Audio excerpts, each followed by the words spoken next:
Otep, bien-aimés frères et sœurs, vous connaîtrez la vérité et la vérité vous affranchira. Ça, c'est pas moi qui le dis, c'est la Bible qui le dit. Mais moi, je vous dis mieux. Vous connaîtrez la vérité historique, notamment celle de vos ancêtres kémites, et vous aurez une vision globale de ce que c'est que la vraie souveraineté politique. J'ajoute, vous reviendrez à la spiritualité africaine ancestrale et vous comprendrez les enjeux de l'indépendance économique. Et pour terminer, vous accepterez votre identité culturelle kémite et vous obtiendrez deux choses. La première, c'est la paix. La seconde, c'est le développement, à une condition. L'unité de toute l'Afrique noire, l'unité de tous les Noirs du monde entier.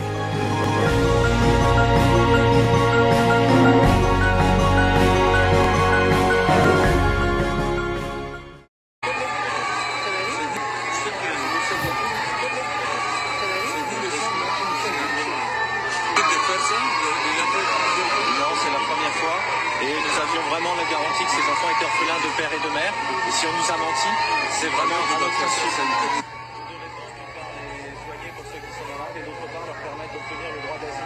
Nous avons le permis humanitaire tchadien 1, 4, 8, 9. C'est tout que nous connaissons. D'abord, c'est pas... Pardon, monsieur, c'est pour la publicité active des organisations pédophiles. Non, des organisations pédophiles. Nous sommes espagnols. Vous subirez, espagnol ou autre. Vous subirez. Nous savons la peine que vous méritez.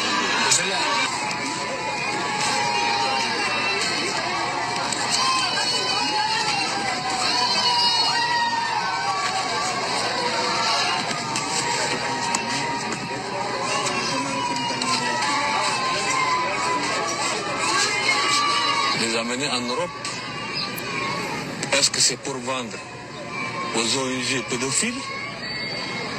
C'est ce qui est, à mon sens, évident, au vu de cette image-là, que je n'aimerais jamais vivre dans ma vie, voir dans ma vie, n'est-ce pas? Ou bien, peut-être, le tuer, vendre, le tuer, enlever les organes.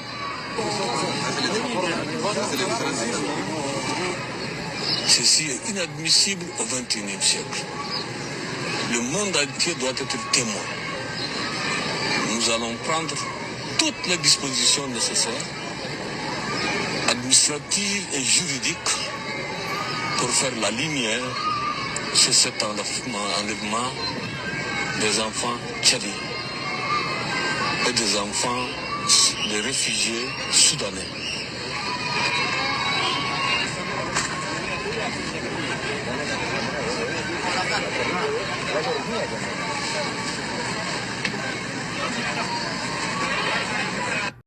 Otep à tous, bien-aimés frères et sœurs. Vous vous souvenez de cette histoire?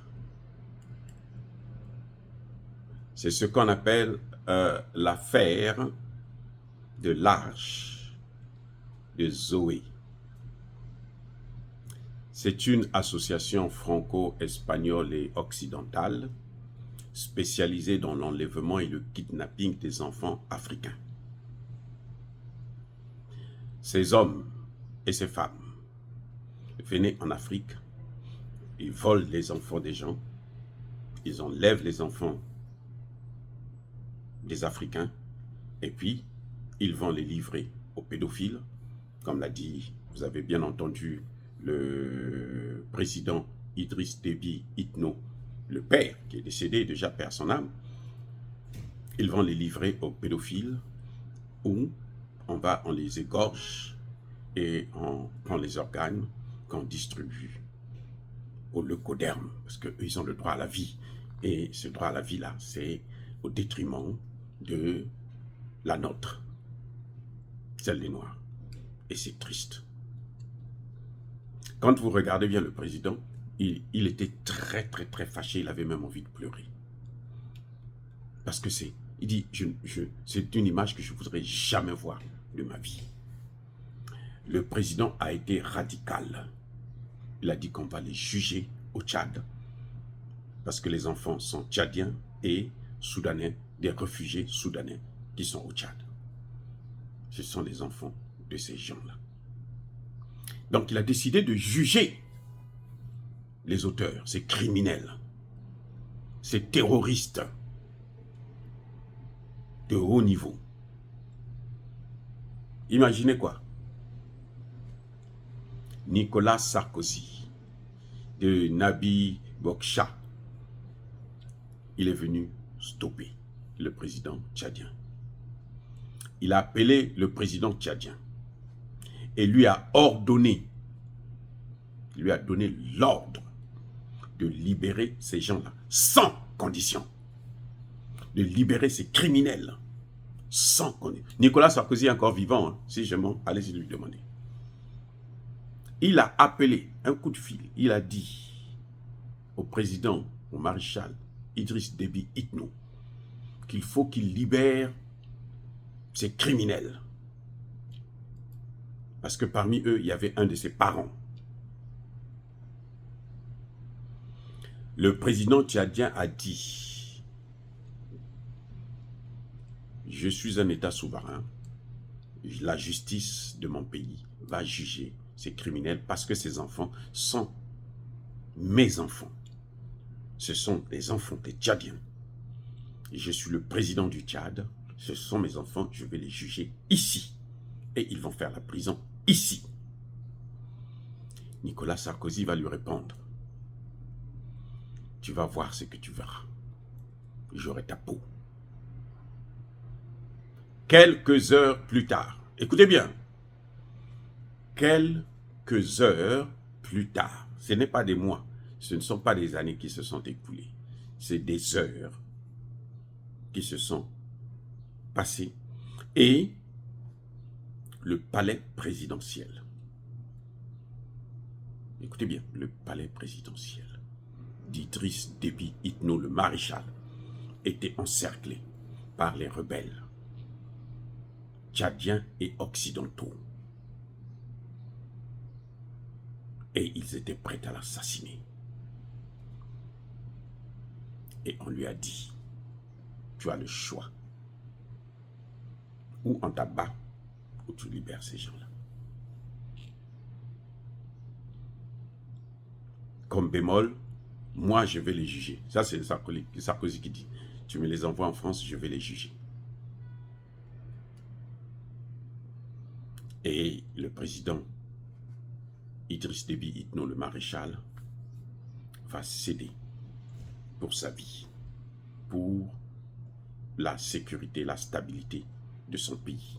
Parce que s'il était mort, eh bien, les Français allaient prendre le contrôle du pays et puis ils allaient placer quelqu'un qu'il veut et puis continuer à faire tout ce qu'il voulait.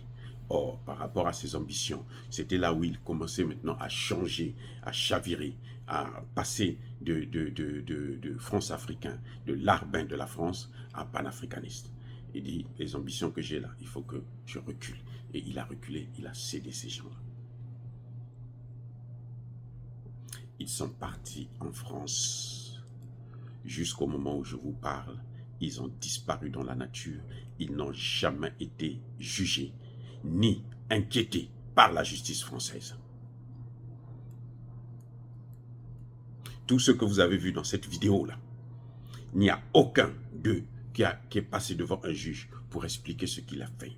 Il n'y a aucun d'eux qui a fait la prison. Il n'y a aucun d'eux qui a été jugé.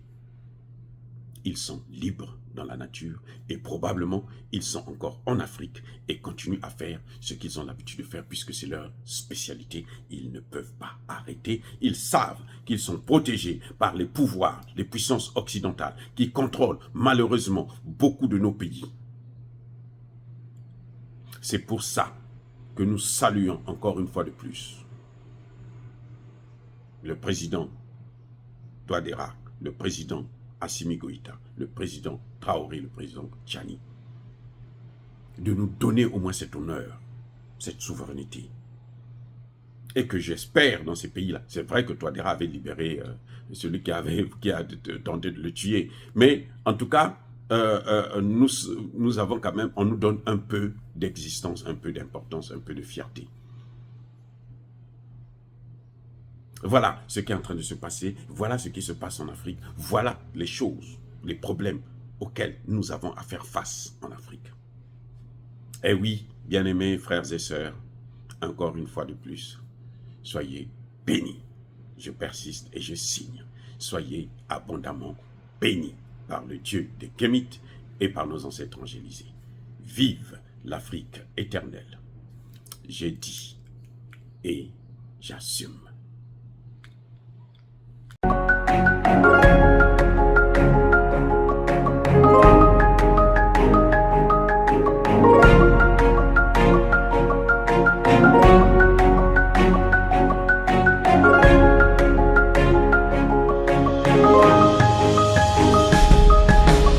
Eux, ils marchent par la foi et non par la vue. Mais moi, je vous conseille vivement de marcher par la connaissance scientifique et historique, notamment celle de nos ancêtres kémites, par les 5 sens et par l'intelligence.